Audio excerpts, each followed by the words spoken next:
Ir man 3 šonkliai slūžo. Dar gerai, kad plaučių nepradūrė. Instrumentu 18 metų.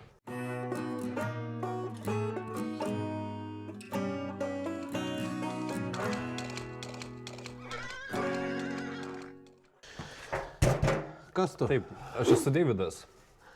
Esu Deividas Keraitis iš Kauno rajono. Gyvenu Vilniuje. 15 metai.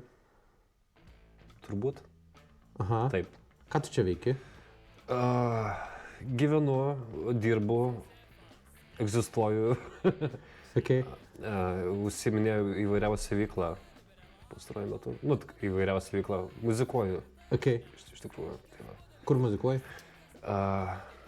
Įvairiuose vietose repetuoju kabliai, skeliai. Groju tiesiog, kur koncertai pasitaiko, tenais ir po Europą pavažinėjame, Baltijos šalyse, dažniausiai vietinės reikšmės vietose. Okay. Grupė Tureto sindromas, ar ne? Taip, aš turiu tą sindromą ir netvarkoju groju. Mano yra grupės dabar. Nice.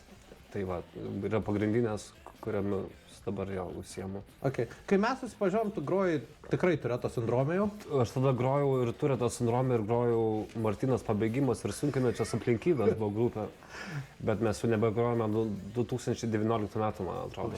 Okay. 18 gal. O tai palauk, mes pažįstam jau kokius 9 metus, 8 metus? Kažkas panašus, man atrodo, susipažinom gal 18 metais. Nes aš, man atrodo, 18 metais į Baltus Dramblius įsidarbinau ir tu tenais buvai vienas iš tų mano kolegų. Šudina skylė, ne? Visiškai nesąmonė. Jo, tai tu groji kiek? Nes jeigu tu vien Tureto sindromą groji bent 8 metus, kiek tu apskritai groji? Tureto sindromą groju 11 metų. Oh, shit. Šiaip aš bendrai groju instrumentu 18 metų. Aš kada atsikraučiau į Vilnių, tai aš dar turėjau projektą, tenais vieną kitą, tai bet mes su Tureto sindromu 11 metai jau eina, kažkas tai tokio.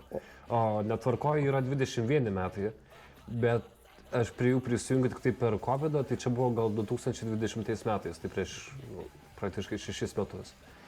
Ok, o tai groji bosinę gitarą? Bosinę gitarą. Prieš tai grojau su Martynu pabėgimu su elektrinė gitara, ne su bosinė. O kiek laiko groji gitarom apskritai? Tai 18 metų. 18 metų? 18 metų. Ir dar iki šiol nieko nemoku, atrodo. O tarkim, per tos 18 metų maždaug vidurkis, broad amount maždaug, kiek į dieną laiko skiri grojimui? Žinai, kada tu labai skirtingai, iš tikrųjų labai yra sezoniškumas galbūt ir panašiai, bet šiaip jeigu paėmus, tai pradžioje skirdavau per dieną kokias bent jau 4-5 valandas turbūt, sakyčiau.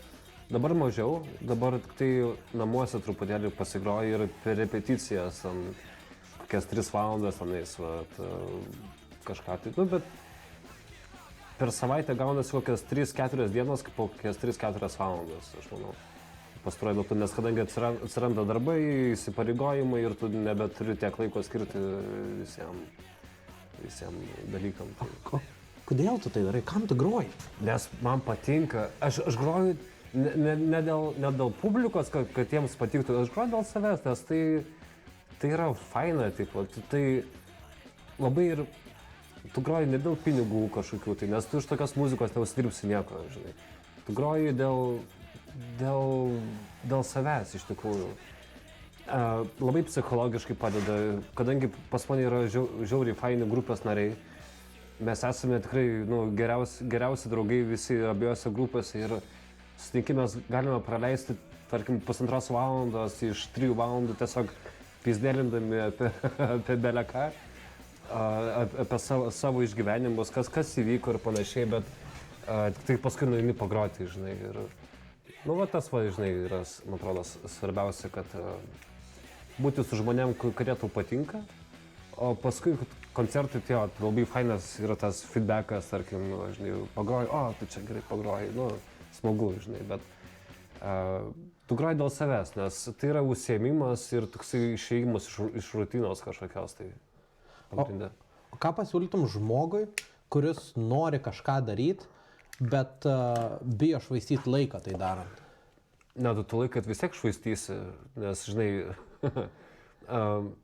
tiesiog reikia paimti, užsibriežti tikslą ir jo siekti, aš manau, nes čia labai banaliai skamba iš tikrųjų, turbūt šitas užsibriežti tikslą ir davai tu jo siekti.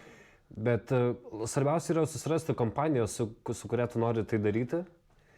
Ir jeigu tie žmonės tau yra nuoširdus ir yra bendros kažkokios tai emocijos ir siekiai, tai tada tu tikrai gali daug ką padaryti. Tai tiesiog reikia duoti tam laiko.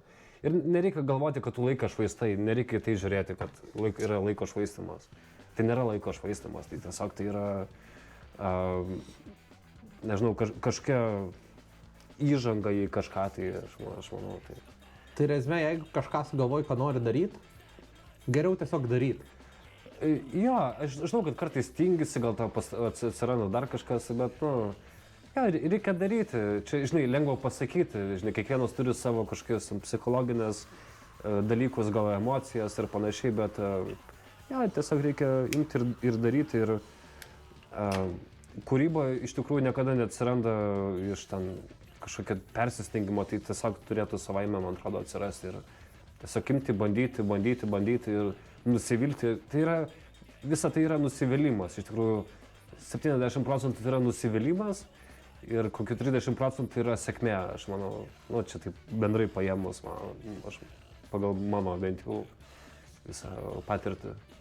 Tai va, reikia nebijoti nusivilti. Okay. Ja. Nice. Ačiū, Deivi. Tai viskas? Kol kas tiek. Gerai. Simple as that, ne? Ja.